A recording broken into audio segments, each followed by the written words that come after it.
हमारी सरकार बनेगी तो हम एयरपोर्ट बनाएंगे। और भजन लाल सरकार मुख्यमंत्री ने भी कहा है कि सारी औपचारिकता पूरी होगी। कांग्रेस 8 महीने पहले अगर पैसा जमा कर देती तो आज एयरपोर्ट का काम शुरू हो जाता। उनका कांग्रेस से मोह भंग हो गया है, कांग्रेस की विचारधारा से उनका मोह भंग हो गया तो भारतीय जनता पार्टी में शामिल हुए। मोदी जी को प्रधानमंत्री बनाना हमारा सबका लक्ष्य है। देश की जनता का, प्रदेश की जनता का, कोटेबंदी जनता भी नरेंद्र मोदी जी को प्रधानमंत्री बनाने के लिए मतदान करेंगे। केंद्र सरकार की जो योजनाएं थी, चाहे रेलवे स्टेशन हो, चाहे कोटा में पासपोर्ट ऑफिस हो, चाहे हॉस्पिटल का पुनः रजिस्टर हो, चाहे लैब हो, चाहे स्पोर्ट्स कॉम्प्लेक्स हो, इन सब बातों को हमने पूरा किया। ऐसी योजनाएं भी लाए हैं जो माडा योजना के साथ अनुसूचित जनजाति के क्षेत्रों के अंदर विकास की योजनाएं लाए हैं। अमृत सरोवर 56 अमृत सरोवर में 100 करोड़ रुपए की योजना के माध्यम से सब गांव के अमृत सरोवर बने, उन तालाबों के को ठीक करें। ऐसी बहुत सारी योजनाएं लाई हैं। कोटा का एयरपोर्ट भी हमारा बहुत बड़ा महत्वपूर्ण मुद्दा है। कोटा के एयरपोर्ट के लिए इन्होंने फॉरेस्ट की ज़मीन दी, फॉरेस्ट की ज़मीन को डाइवर्जन करा दिया।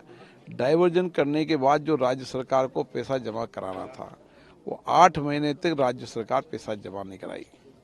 जैसे ही भारतीय जनता पार्टी की सरकार आई उन्होंने तुरंत पैसा जमा कराया और जो भी औपचारिकताएं होनी थी वो सारी औपचारिकता पूरी कर दिए। डीपीआर बनने के बाद कोटा में एयरपोर्ट का काम शुरू होगा। माननीय नरेंद्र मोदी जी ने भी कहा है मीटिंग के अंदर, आम सभा के अंदर, जब विधानसभा चुनाव आए हमारी सरकार बनेगी तो हम एयरपोर्ट बनाएंगे। और भजन लाल सरकार मुख्यमंत्री ने भी कहा है कि सारी औपचारिकता पूरी होगी। कांग्रेस 8 महीने पहले अगर पैसा जमा कर देती तो आज एयरपोर्ट का काम शुरू हो जाता। हमने आते ही 20 दिन के अंदर पैसे को जमा करा दिया है। एमओयू हो चुका है, केवल डीपीआर बनने का इरादा है। डीपीआर बनने के बाद, टेंडर लगने के बाद इसका काम शुरू हो जाएगा। राजस्थान की राजनीति में ओम बिरला जी अपने आप में बड़ा नाम थे।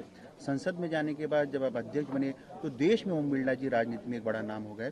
अब चूंकि तीसरी बार आप चुनाव लड़ रहे हैं, जनता यही सोच रही है कि ओम बिरला जी अब अगली क्या भूमिका में नजर आएंगे इन चुनाव के बाद। हम पार्टी के कार्यकर्ता हैं, पार्टी जो भी हमें दायित्व देती है उसको निभाते हैं। आज भी कार्यकर्ता के रूप में काम कर रहे हैं। ओम जी, चूंकि इस चुनाव में देखा गया है कि लगातार कांग्रेस और अन्य दलों के, जो पिछले दिनों की बात की जाए महेंद्रजीत सिंह मालवीय जो कि बीजेपी के अब उम्मीदवार भी है बांसवाड़ा सीट से, लालचंद कटारिया कैबिनेट मंत्री रहे, इसके अलावा कई पूर्व विधायक, कई मौजूदा पदाधिकारी कांग्रेस छोड़कर बीजेपी में शामिल हुए। उनका कांग्रेस से मोह भंग हो गया है, कांग्रेस की विचारधारा से उनका मोह भंग हो गया तो भारतीय जनता पार्टी में शामिल हुए। बीजेपी के भी कुछ एक भूले बिसरे लोग कांग्रेस में शामिल हो गए, आज आपको भी टक्कर दे रहे हैं, आपके सामने खड़े हुए हैं, किस तरह देखते हैं आप उनको? देखिए, कुछ लोग विचारधारा के साथ जुड़े नहीं होते हैं, कुछ लोग व्यक्ति का अहंकार बड़ा होता है। जो विचारधारा के साथ जुड़ा रहता है वो कभी पार्टी छोड़कर नहीं जाता। विचारधारा के साथ कमिटमेंट, देश की सेवा का कमिटमेंट, समाज की सेवा का कमिटमेंट। और भारतीय जनता पार्टी विचारधारा की पार्टी है और व्यक्तिवादी हमारे संगठन में नहीं चलता। लेकिन अगर व्यक्तिवादी रूप से आप कहेंगे तो आप किसी भी दल में परिवर्तन करते हैं।